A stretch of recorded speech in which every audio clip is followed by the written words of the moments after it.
Quero convidar você a abrir sua Bíblia na primeira carta de João, capítulo 4. 1 de João, capítulo 4, dos versos 1 até o 6. Nós vamos ler na Nova Versão Internacional. Diz assim a palavra de Deus: Amados, não creiam em qualquer espírito, mas examinem os espíritos para ver se eles procedem de Deus, porque muitos falsos profetas têm saído pelo mundo. Vocês podem reconhecer o Espírito de Deus desse modo: todo espírito que confessa que Jesus veio em carne procede de Deus, mas todo espírito que não confessa Jesus não procede de Deus. Esse é o espírito do anticristo, acerca do qual vocês ouviram que já está vindo e agora já está no mundo. Filhinhos, vocês são de Deus e os venceram, porque aquele que está em vocês é maior do que aquele que está no mundo. Eles vêm do mundo, por isso o que falam procede do mundo e o mundo os ouve. Nós viemos de Deus, e todo aquele que conhece a Deus nos ouve, mas quem não vem de Deus não nos ouve. Dessa forma, reconhecemos o espírito da verdade e o espírito do erro. Até aqui. Vamos orar ao Senhor mais uma vez.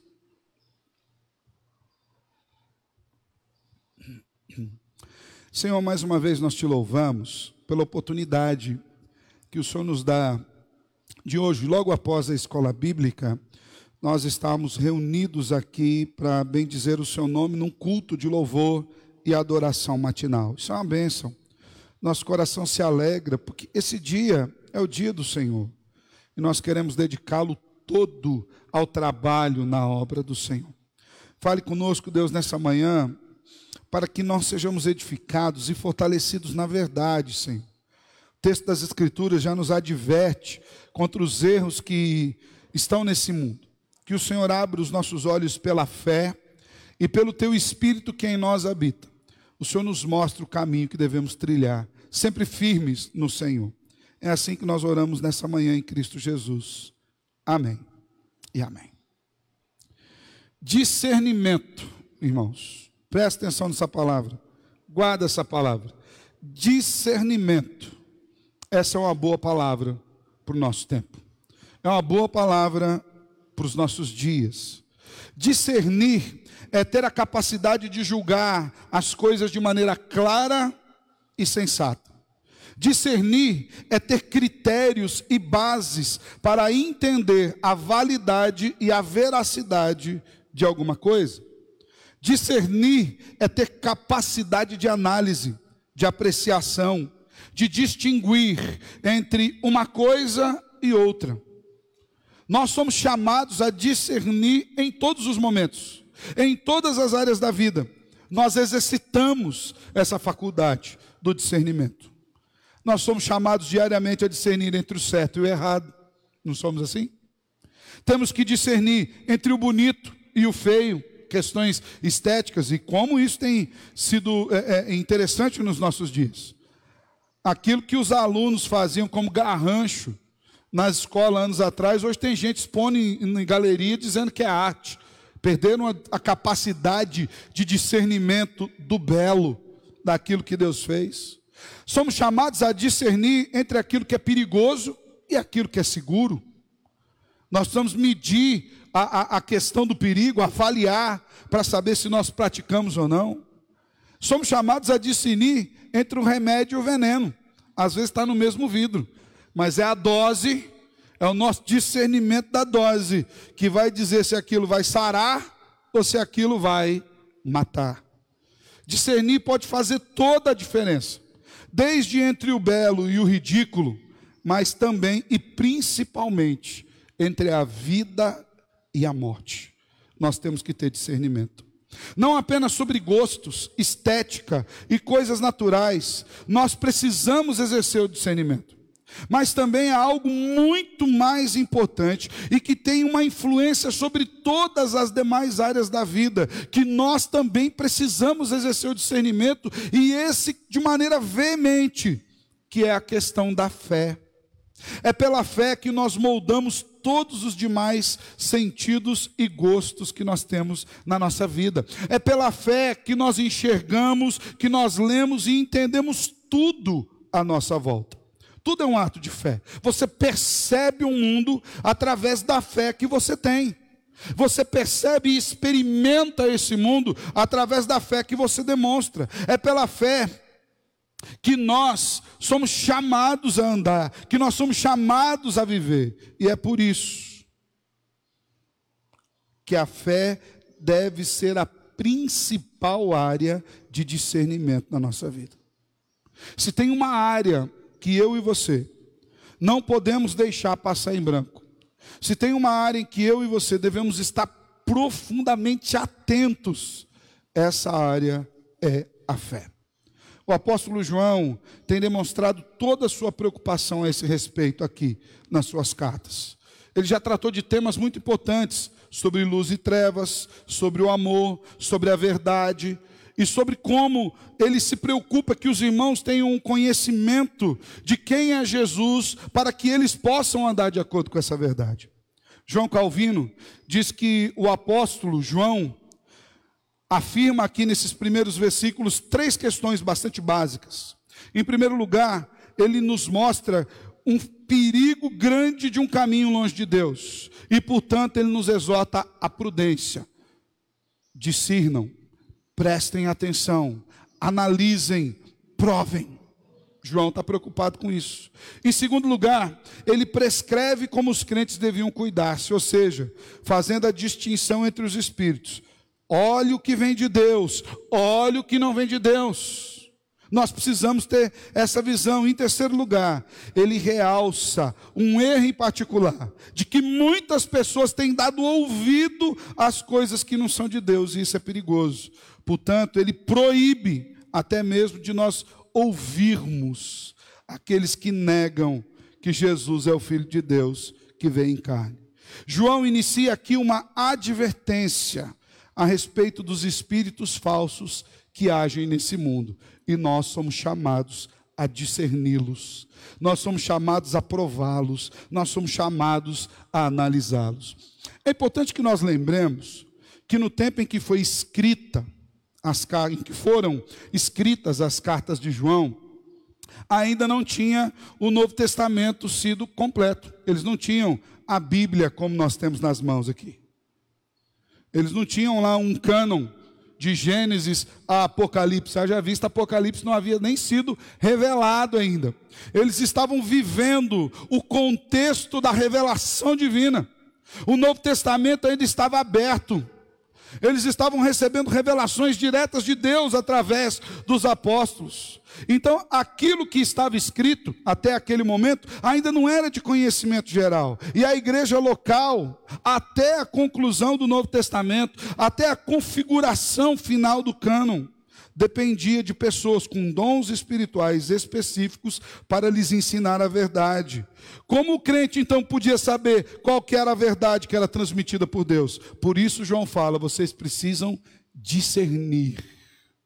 E perceba, irmãos, que para nós esse discernimento ainda é mais fácil do que era naquele tempo, porque nós temos o cânon, nós temos a Bíblia fechada, o Novo Testamento já foi fechado, as revelações já cessaram, Deus já se revelou a nós, mas nós também precisamos discernir, porque tem muito crente que, não obstante a Bíblia estar aqui, ainda ouvem vozes que não provêm de Deus. Por isso ele aponta para um padrão de discernimento, como um norte para a fé, como uma bússola.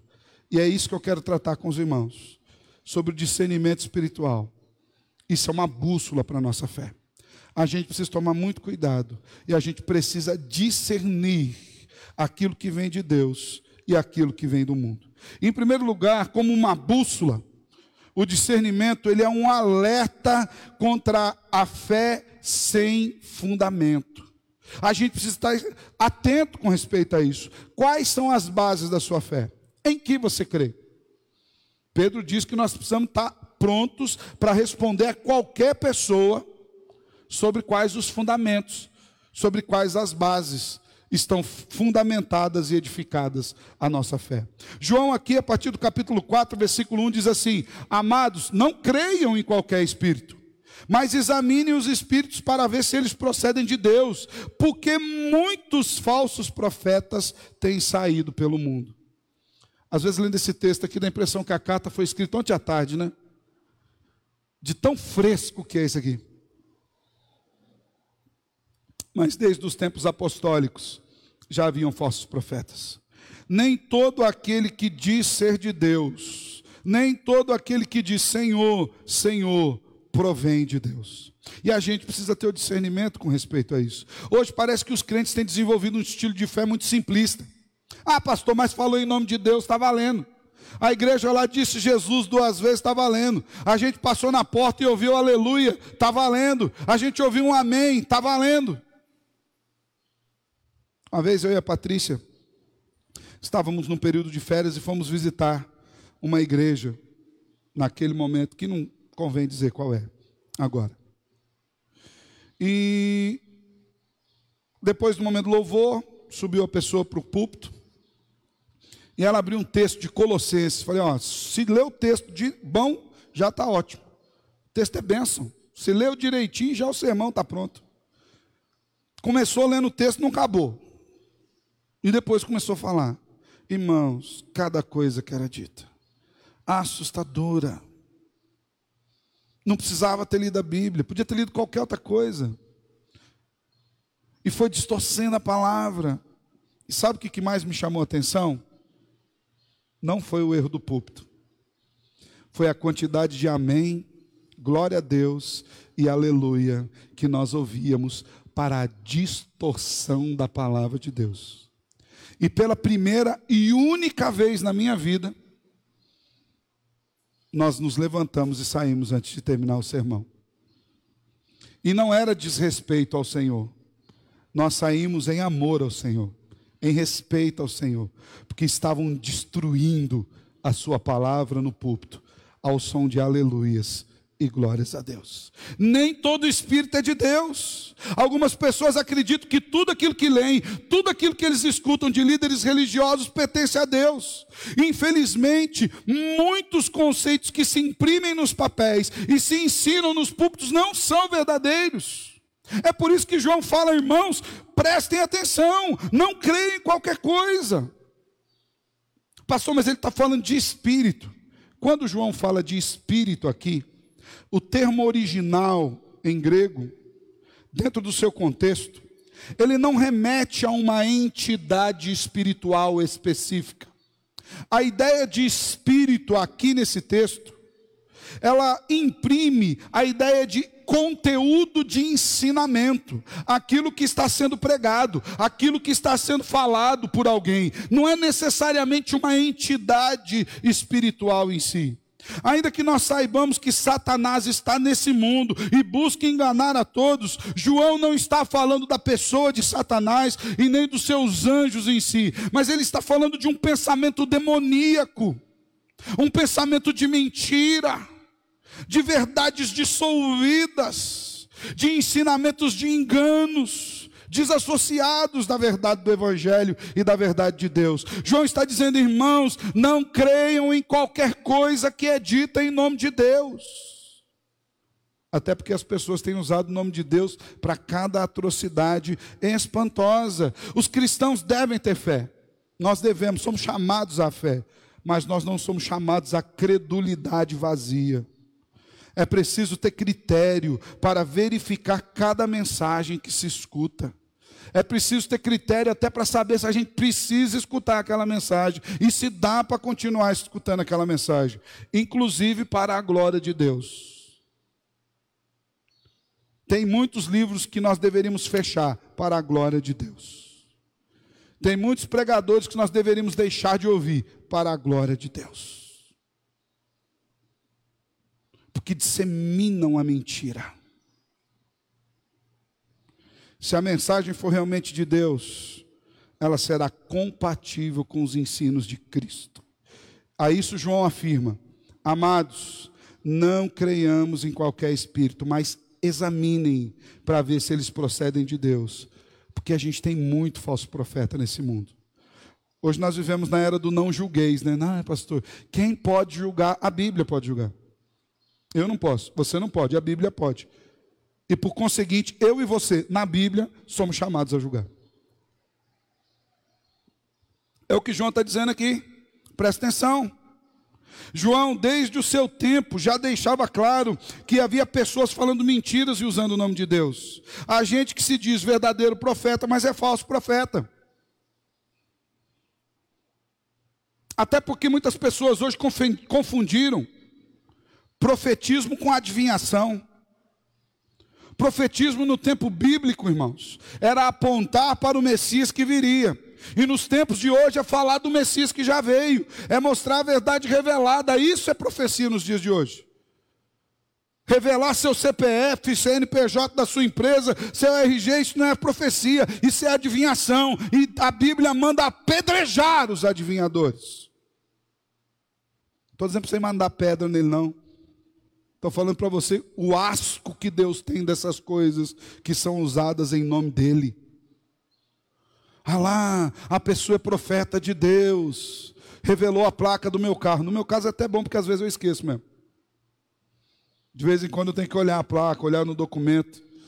Isso porque abasteço no mesmo posto há 12 anos. A pessoa chega, qual que é a placa do carro? Eu falei, ixi, deixa eu dar uma olhada. Tem algumas atendentes que já até falam, eu já sei a placa, pastor. Qual é a placa do carro? Irmão, você acha que isso é profecia? Você acha que isso é revelação de Deus? Provem os espíritos. A mensagem daqueles que não são de Deus tem um fundamento onde não deveria ter. Estão pautadas em si mesmo. Há falsos profetas no mundo, irmãos. E esses falam do mundo, dos conceitos do mundo, dos desejos do mundo, da forma do mundo, da estética do mundo, das inclinações do mundo. E o pior de tudo é que eles usam o nome de Deus para fazer isso.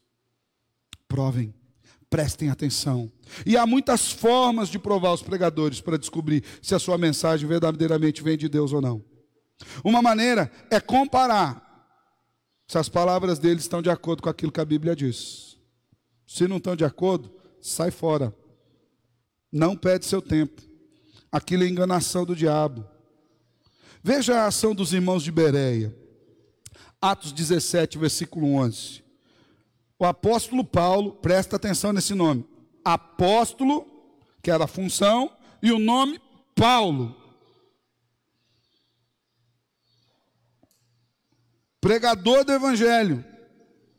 Escritor bíblico.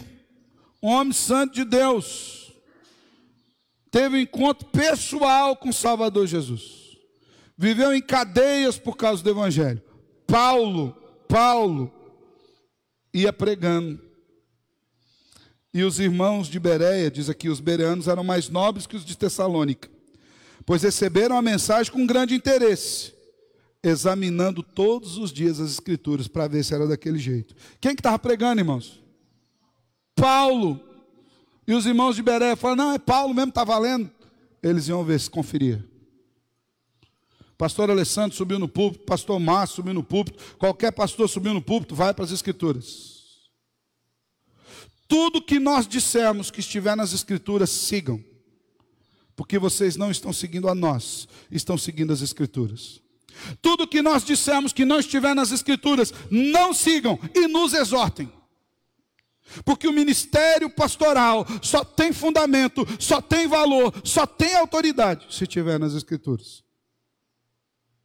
É só a Escritura. É só a palavra de Deus.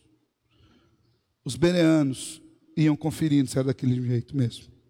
A isso João apresenta uma forma objetiva para discernirmos entre o espírito do mundo e o espírito de Deus. Como nós temos avaliado e ouvido mensagens hoje? Será que nós temos discernido entre o espírito do mundo e o espírito de Deus? O discernimento é como uma bússola para a fé. E ele é um alerta para a fé sem fundamento. Em segundo lugar, essa bússola do discernimento bíblico aponta para o erro de maneira clara e direta. Quando você busca nas Escrituras, o erro aparece de maneira clara e direta. Olha o que nos diz o versículo 2 e 3. Vocês podem reconhecer o Espírito de Deus deste mundo. Todo espírito que confessa que Jesus Cristo veio em carne, procede de Deus. Mas todo espírito que não confessa Jesus, não procede de Deus. Esse é o espírito do anticristo, acerca do qual vocês já ouviram que está vindo, e agora já está no mundo. Novamente, João Calvino afirma sobre essa questão de provar os espíritos, que uma vez que nem todos são profetas genuínos, o apóstolo aqui declara que eles precisam ser examinados e testados. E ele fala não só a toda a igreja, mas também a cada um de nós como membros. Nós precisamos fazer esse exame. Mas é possível que talvez a gente pergunte: de onde vem esse discernimento? Como é que a gente vai fazer? O apóstolo João teria ordenado isso em vão, irmãos, se nós não fôssemos supridos de poder de Deus para julgar entre o reto e o torto. Certamente nós podemos concluir que os santos não vão ser deixados sem o espírito de sabedoria, e é por isso que ele nos dá as escrituras, porque é ela que nos mostra como nós devemos discernir. João afirma claramente que os falsos espíritos não confessam Jesus Cristo. E o que significa isso? Que esses falsos mestres, que esses falsos profetas não proclamam a verdade bíblica sobre o Filho de Deus, sobre quem ele de fato é. Não falam da sua mensagem. A ideia de não confessar que Cristo veio em carne é a ideia de não seguir totalmente a mensagem de Cristo. Eles distorcem, eles mentem, eles inventam, eles falsificam. Eles não confessam que Jesus é o Filho amado de Deus, legítimo Deus, que veio em carne, e eles negam a sua obra. E Jesus Cristo veio em carne. Isso é fundamental para a nossa fé cristã. É o que afirma João, distinguindo entre o evangelho do erro. E ali, naquele tempo, eles enfrentavam uma heresia chamada docetismo. Essas pessoas diziam que Jesus não podia ser humano, porque a carne humana é má, a matéria é má. Então, se ele era Deus, ele não podia ser gente. Isso era um erro. Já falamos disso em outras mensagens.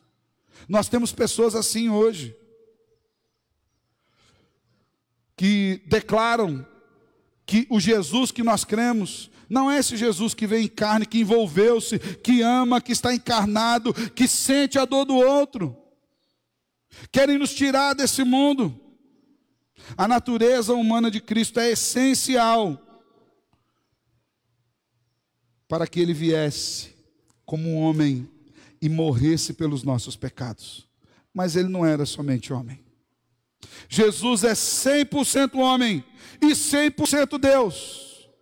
Ele não era apenas um guru, um homem que pisou aqui nessa terra. Ele é o próprio Deus que veio em carne. E nesse caso, confessar a Cristo é muito mais do que afirmar uma das suas duas naturezas em detrimento da outra. Jesus Cristo é Deus, a segunda pessoa da Trindade, o Filho eterno do Criador, o doador do Espírito, o Redentor, o Messias esperado, o Cristo. Mas ele também é homem. O Verbo encarnado nasceu da Virgem Maria, padeceu sob o poder de Pôncio Pilatos, foi crucificado, morto, sepultado, desceu ao Hades, ao lugar dos mortos, ressuscitou ao terceiro dia, subiu aos céus e está sentado à direita de Deus Pai, o Todo-Poderoso, de onde há de vir para julgar vivos e mortos, o homem que veio em carne, que ressuscitou em carne, para que eu e você também ressuscitemos em carne. A gente tem que provar os espíritos. A palavra é clara. Aqueles que não afirmam essa verdade de quem é Jesus na sua obra completa. A distinção naquele momento era a questão carnal. A distinção hoje é de Jesus como um todo. João estava atacando um problema específico ali.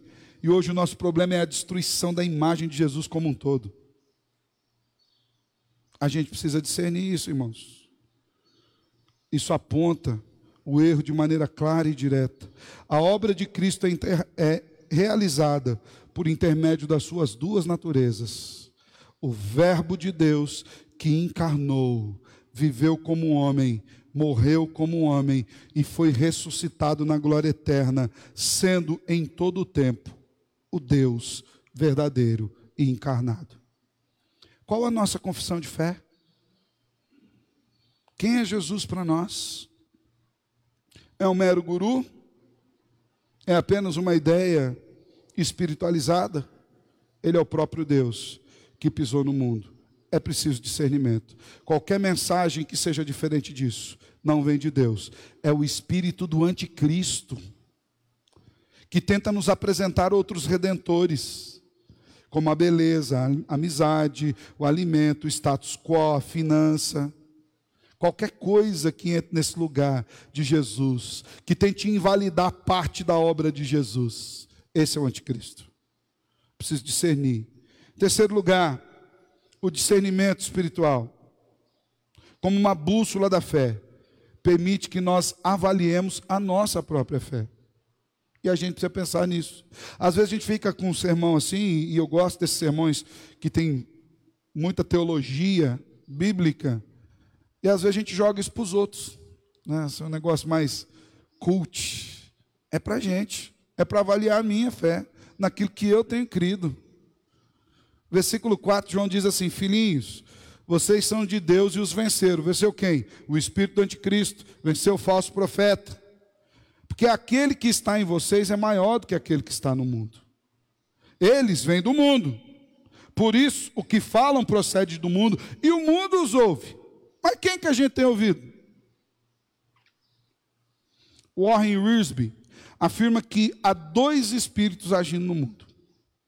O espírito da verdade de Deus, que fala por intermédio da palavra inspirada, e o espírito do engano de Satanás, que ensina mentiras, que tenta dissolver o conteúdo do evangelho, que tenta maquiar a verdade de Deus, imaginando que ela possa ser mais aceitável aos ouvidos do que a verdade como ela é aqui exposta.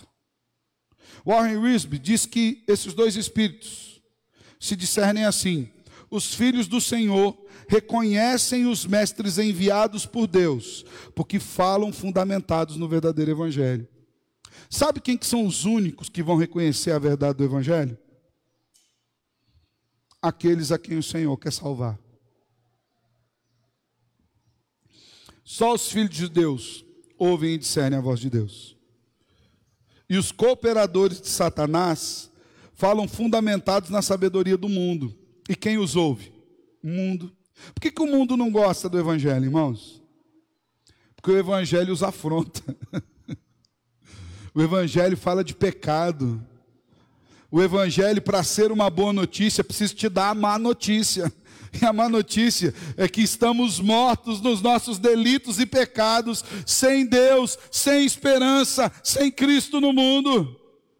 Mas Ele graciosamente nos deu o céu. E eu não faço nada para receber, a graça é dele. Ele arrebenta com os meus méritos. O mundo não gosta disso. O mundo não gosta de saber de pecado, de nova vida. O mundo imagina que o amor de Deus é assim: venha do jeito que você está e fica do jeito que você está, que eu te amo. Ora, que amor é esse? Que vê alguém caminhando para a morte e permite que essa pessoa continue caminhando para a morte. Isso não é amor. O amor verdadeiro é cuidadoso. O amor verdadeiro repreende. O amor verdadeiro muda caminhos. E as verdadeiras ovelhas de Cristo fazem o quê? Como nos diz o Evangelho de João: ouvem a voz do seu pastor e a conhecem. Aqueles que são de Deus ouvem a voz e conhecem. Essas ovelhas também se reconhecem e amam umas às outras. Elas sabem, fazemos parte do mesmo aprisco. E sabe por que os filhos de Deus conseguem discernir a verdade do evangelho das mentiras do mundo? Porque maior é aquele que está em nós. O Espírito Santo de Deus, que Ele mesmo colocou para habitar em nós, para nos dar sabedoria do alto, para nos ajudar a conferir coisas espirituais com coisas espirituais. Maior é o que está em nós do que o que está no mundo. O Senhor colocou na minha vida e na sua vida o Espírito Santo dele para garantir a nossa salvação, para garantir que eu e você tenhamos discernimento. Olha o que João diz: os falsos profetas vêm do mundo, por isso o que eles falam procede da onde? Do mundo. O amor que eles apresentam é o amor da onde? Do mundo. A verdade que eles apresentam é a subjetividade da onde? Do mundo. A perspectiva que eles apresentam de redenção vem da onde? Vem do mundo. E o que acontece? O mundo os ouve. Por isso o mundo é hostil ao Evangelho. Porque o mundo prefere essa mensagem dissolvida. Por isso que a gente vê muitas vezes esforços de pregadores em moldar as suas mensagens àquilo que o público quer ouvir. Porque é mais fácil. Por isso Arão, tira Abraão do lugar dele, né? Por isso que Arão fez o bezerro de ouro. Era mais simples do que esperar Moisés. E vou dizer para você, nós temos muitos bezerros de ouro sendo confeccionados nos nossos dias. Eles falam do mundo, aquilo que o mundo quer ouvir, e o mundo os ouve. Eles vendem a salvação por um valor que as pessoas imaginam que possam pagar. Não há nada que nós possamos dar pela salvação. Eles invalidam a graça, tentando instituir uma espécie de meritocracia espiritual. Você dê e que você vai poder colocar Deus contra a parede. Isso é mentira. O barro pode reclamar com o oleiro? Que jeito? Deus é o dono de todas as coisas. O mundo os ouve, mas nós não os ouvimos. Porque o Espírito de Deus está sobre a igreja do Senhor. É por isso que a igreja do Senhor triunfará, porque ela foi edificada por Jesus. E as portas do inferno não têm poder de resisti-la. Perceba, não é as portas da igreja que vão ficar aqui na retaguarda resistindo ao inferno. São as portas do inferno que não resistirão à igreja. Porque ela é edificada pelo Senhor e o Espírito de Deus está na igreja. Por isso que o mundo ouve, mas nós não. Somos selados pelo Senhor. O que nós temos ouvido? Precisamos discernir. O discernimento espiritual é fundamental. Ele é uma bússola da fé. Em quarto lugar, ele também esclarece quem são os filhos de Deus. Então, olha só, pede para que a gente fique atento, presta atenção. Aponta a maneira que nós podemos avaliar, provem os Espíritos. Também nos ajuda a avaliar a nossa própria fé. E deixa bem claro, bem nítido, aos olhos de todos, quem são os filhos de Deus. Versículo 6 diz: nós viemos de Deus, e todo aquele que conhece a Deus nos ouve. Mas quem não vem de Deus, não nos ouve. Dessa forma, reconhecemos o espírito da verdade e o espírito do erro. A ideia de João aqui é reafirmar a distinção entre os que são de Deus e os que não são. É como se ele estivesse dizendo que aqueles que acatam a verdade do Evangelho, aqueles que são fiéis, são aqueles que ouvem, que conhecem a Deus, que têm prazer na mensagem, que aceitam o poder do Evangelho, que são impactados pelo poder do Espírito, que querem conhecer mais e mais a Deus, que têm prazer em ouvir de Deus, que são moldados e colocam as suas vidas a serviço de Deus. E os dois verbos aqui, ouvir e conhecer, eles indicam um processo de progressividade. O que João está querendo dizer aqui é que aqueles que vêm de Deus têm prazer em continuar ouvindo de Deus, têm prazer em continuar conhecendo o Salvador, têm prazer em permanecer continuamente caminhando com o Senhor. E essa é uma diferença clara entre os filhos de Deus e os filhos desse mundo. Os filhos de Deus rejeitam o mundo e os filhos do mundo rejeitam a Deus. Isso é claro. Você quer saber quem são os filhos de Deus e os filhos do mundo? Aqueles que ouvem, conhecem e andam são filhos de Deus. Aqueles que rejeitam. E quando eu falo rejeito aqui, irmão, presta atenção. Não é apenas uma questão de falar. Hoje a gente tem alguns simplismos que a gente precisa mexer com eles. Está lá num culto, seja qual for, prega a mensagem do Evangelho. Quem quer aceitar Jesus? A pessoa levanta, aceitei Jesus, veio aqui, repete a oração. A pessoa repetiu a oração, aceitou Jesus. Será? Eu conheço pessoas que já aceitaram as 10 vezes Jesus. No meu tempo de igreja eu tinha um amigo, coitado, tenho orado por ele.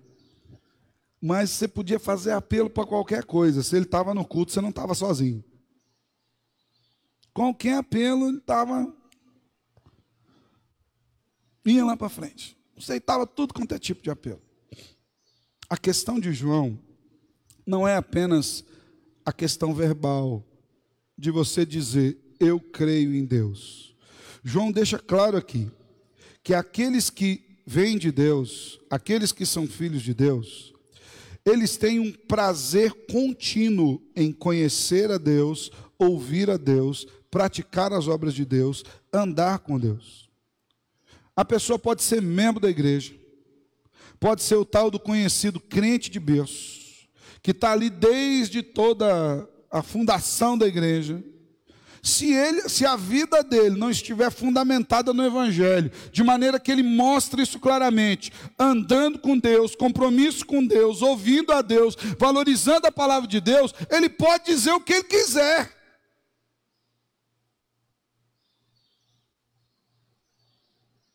Ele pode tentar enganar o mundo, ele pode tentar enganar ele mesmo, mas a Deus ele não engana. O Senhor diz que naquele último dia, irmãos, aquele dia aguardado, vai ser um dia de festa, mas vai ser um dia de choro também.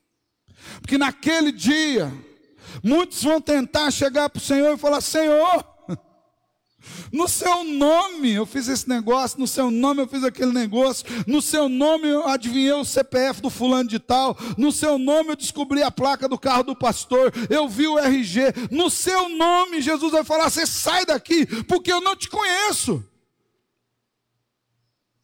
Não é uma questão de falar, é uma questão de viver. Não é trazer Jesus para validar os meus erros, é abandonar os meus erros e me largar nos braços de Jesus. Você entende isso? Os que são filhos de Deus, aqueles que vêm de Deus, conhecem e continuam a conhecer. Oséias já diz isso. Conheçamos e prossigamos em conhecer ao Senhor. Eles entram no processo, são cooptados por Deus e levados à salvação. Então, uma diferença clara entre os filhos de Deus e o desse mundo é que os do mundo vão rejeitar a verdade e os de Deus vão rejeitar o mundo, os padrões do mundo, o sistema do mundo. Qual mensagem você tem aceitado? Qual mensagem você tem rejeitado? João estipula aqui um padrão, uma bússola, um modelo, e ele diz, discirna, prove, preste atenção. Meus irmãos, os filhos de Deus, os filhos da verdade, são aqueles que julgam e discernem entre o Espírito do Senhor e o Espírito do mundo. Esse discernimento só é possível pela habitação do próprio Espírito em nós. Então, se você consegue discernir, fique feliz, porque é o Espírito Santo de Deus que habita em você. Nós não devemos, presta atenção no que eu vou te dizer, em hipótese alguma, em circunstância alguma, renunciar ao discernimento bíblico. Não caia nessa falácia de que, pastor, mas está falando de Deus. Ele está falando de qual Deus? De um Deus que ele inventou ou do Deus das Escrituras? De qual Deus? Quem é esse Deus? Nós não devemos renunciar ao discernimento. Ele é bússola para nos orientar contra um mundo de falsidade. Provai os espíritos. Esse discernimento se manifesta 4 maneiras, como vimos hoje. Primeiro, é um alerta contra a fé sem fundamento. Lembre, Cristo é o fundamento da nossa fé. Cristo é a palavra revelada em pessoa. E é a palavra, é o fundamento do Evangelho, é a base de Gênesis a Apocalipse. Cristo. Então, o discernimento é um alerta contra a fé sem fundamento. Segundo, o discernimento aponta para o erro de maneira clara e direta. Se não confessa Cristo, se não vive em Cristo, se não fala de Cristo, se não prega o Evangelho de Cristo, se a mensagem, ainda que fale no nome de Cristo, não é a mensagem de Cristo, é do mundo, é o anticristo, sai fora. Terceiro, permite que a gente avalie a nossa fé. Irmão, isso é muito importante. Para que nós não sigamos os falsos ensinos. E o bom é que João fala isso, nos dando uma garantia. Maior é o que está em nós. O Senhor nos protege. Aquele que é nascido de Deus, o inimigo não toca. Porque o Espírito de Deus está em nós. A Bíblia não nos diz que para que um valente entre na casa do outro, ele tem que fazer o que primeiro? Amarrar o outro valente. Aquele que habita em nós, vai lá para a nossa neologia, é inamarrável. Põe aí no seu dicionário aí. Ninguém pode amarrá-lo. Não há poder em lugar algum do universo que possa limitar a sua ação. Maior é o que está em nós. 4, discernimento como bússola esclarece quem são os filhos de Deus e quem são os filhos do mundo. Os filhos de Deus são aqueles que têm prazer em Deus, meu irmão. Aquela pessoa que diz que é filho de Deus, mas não ama Deus, não ama os crentes, não lê a Bíblia, não vai na igreja. Fala assim, dá uma olhada de novo aí na sua certidão de nascimento, vê se é de Deus mesmo que você é filho. Você não gosta do Evangelho. Você não gosta de ouvir a palavra de Deus. Não gosta dos crentes que Deus salvou. Se dependesse de você, você salvava os outros. Esse daqui você não salvava ninguém. Não pinta na igreja conhecida como a casa de Deus, nem por misericórdia. E você vem dizer que gosta de Deus, você vem dizer que é filho de Deus. Quem é filho de Deus tem prazer em Deus. Presta atenção nessa palavra. Prazer em Deus. Vamos discernir. Que o Senhor derrame graça sobre nós, para que vivamos constantemente em discernimento, até que Ele venha e todas as coisas sejam reveladas como são. E Ele esteja conosco e nós estejamos habitando com Ele por toda a eternidade. Amém? Feche teus olhos. Quero orar com você. Obrigado, Deus, pela Tua boa palavra. A palavra do Senhor é sempre boa, Senhor. A palavra do Senhor não depende do pregador, a palavra do Senhor não depende do mensageiro, a palavra do Senhor não depende da inspiração humana, a palavra do Senhor não depende do dia, do clima, da hora. A palavra do Senhor tem poder, porque é a palavra do Senhor. É a Tua boca, Deus, falando conosco. Por isso, Senhor, que a Tua palavra encontre lugar no nosso coração, que o Espírito do Senhor que habita em nós nos ajude a acatar a palavra, recebê-la com amor, sermos moldados por ela e sermos direcionados a uma vida fundamentada na palavra. Abençoa teu povo no decurso desse dia. De maneira, Senhor, que ao voltarmos aqui, a outra parte da igreja que estará aqui à noite, também glorifique ao teu nome por tudo aquilo que o Senhor é. Continua derramando graça sobre nós, em Cristo Jesus. Amém e amém.